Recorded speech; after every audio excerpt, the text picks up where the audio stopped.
चलिए आज रामायण को एक अलग नज़र से देखते हैं। किसी पौराणिक कथा की तरह नहीं, बल्कि एक साइकोलॉजिकल ड्रामा की तरह, जहां कहानी का हर मोड़ किरदारों के गुरूर, उनके अपमान और बदला लेने की आग से तय होता है।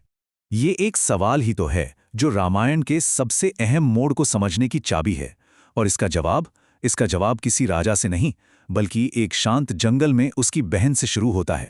कहानी शुरू होती है डंडक वन की खामोशी में। यहाँ एक बहुत मामूली सी लगने वाली मुलाकात असल में एक भयानक सिलसिले की पहली कड़ी बनने वाली थी। देखिए, इच्छा से भरी शूर्पणखा दोनों भाइयों के सामने विवाह का प्रस्ताव रखती है, लेकिन उसे जवाब में सिर्फ इनकार नहीं मिलता, बल्कि कुछ ऐसा मिलता है जो बेहद क्रूर और अपमानजनक था। ये प्रतिक्रिया जरूरत से कहीं ज्यादा कठोर थी। मतलब एक व्यक्तिगत इच्छा का जवाब सबके सामने किए गए अपमान से दिया गया। और बस यही वो पल था जब शूर्पणखा का मोह, नफरत और अपमान के एक गहरे घाव में तब्दील हो गया।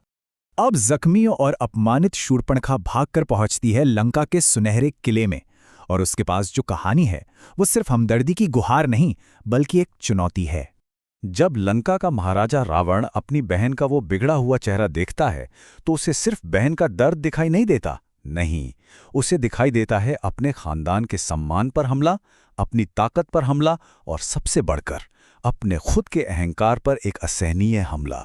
तो यहाँ सबसे जरूरी बात यह है कि अब यह मामला शूर्पणखा के ठुकराए हुए प्रस्ताव का नहीं रह गया था। यह तो रावण की सत्ता को एक सीधी चुनौती बन चुका था, और अब उसके दिमाग में सिर्फ एक ही चीज घूम रही थी, बदला। वो जो कच्चा गुस्सा था, अब वो एक ठंडी, सोची समझी साजिश में ढल जाता है।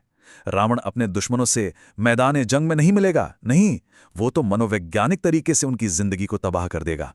इस प्लान के बारे में सबसे दिलचस्प बात यह है कि यह रावण की बुद्धि को दिखाता है। ये कोई गुस्से में उठाया गया कदम नहीं था, बल्कि एक ठंडी, सोची समझी रणनीति थी। एक ऐसी चाल जिसे सामने वाले की अच्छाई और उनके समर्पण का ही फायदा उठाने के लिए बनाया गया था। तो योजना पर काम शुरू हो गया और चारा बनाया गया इच्छा को।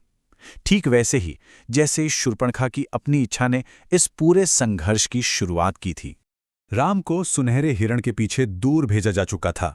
लक्ष्मण को भी एक धोखे से जाने पर मजबूर कर दिया गया, और अब जाल के आखिरी हिस्से अपनी जगह पर आने लगे थे।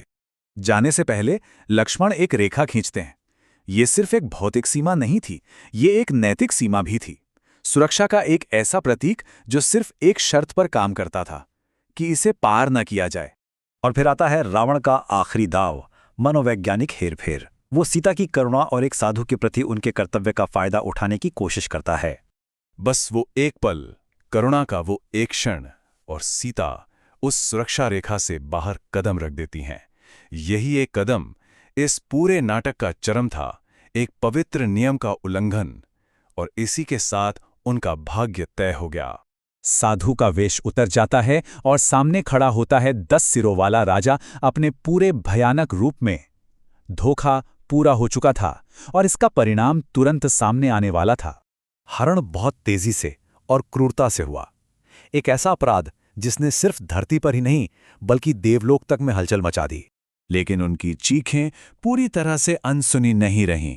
एक प्राचीन देवता, महान गिद्ध जटायु, लंका के राजा को चुनौती देने के लिए उठ खड़े हुए, एक वीरता से भरी लेकिन निराशाजनक आखिरी लड़ाई में। और जटायु का ये बलिदान ही रावण के अपराध की असली कीमत को दिखाता है। एक छोटे से अपमान का बदला लेने की रावण की जिद ने अब एक ऐसे संघर्ष को जन्म दे दिया था जो एक महायुद्ध और उसके अपने ही विनाश की वजह बनने वाला था। हालांकि उसका अहंकार ही सबकी शुरुआत था, लेकिन यह सवाल फिर भी रह जाता है कि क्या रावण का ये रास्ता उसके घायल अहंकार से पैदा हुए फैसलों का नतीजा था, या फिर ये एक ऐसी नियति थी जिसे पूरा करने के लिए ही उसका जन्म हुआ था।